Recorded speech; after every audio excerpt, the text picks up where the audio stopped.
we try to go here to serve the Filipino. Serve food po para naman na hindi na sila lalabas sa malayo para bumili ng pagkain. At least nandito lang sa labas. Si Archie Bailon ang may-ari ng isang Filipino food truck sa Edmonton.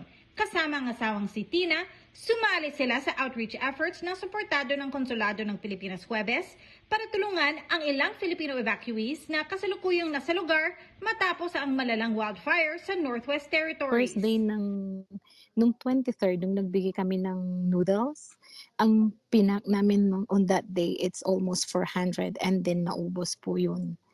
And then kasi yung 28, yun yung birthday ko. Sabi ko sa asawa ko, instead na maghanda tayo, pwede bang sila na lang yung pakainin ko?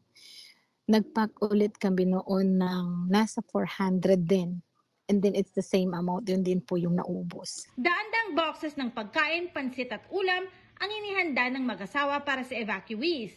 Sa tulong ng Philippine Business Association sa Alberta, nag-ikot din sila para suportahan ang mga lumikas. Nakapagkwentuhan kami sa kanila.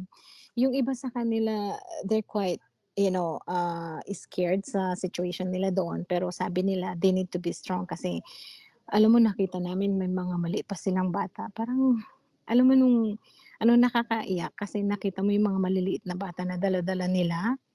And then sabi nila, but we need to be strong for them. Extended ang territorial state of emergency sa Northwest Territories hanggang September 11 dahil sa wildfires.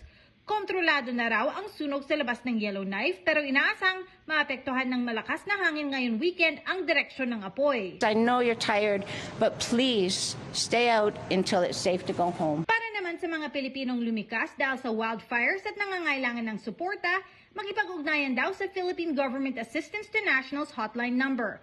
May evacuation travel support din ang gobyerno ng Northwest Territories para sa mga residenteng lumikas.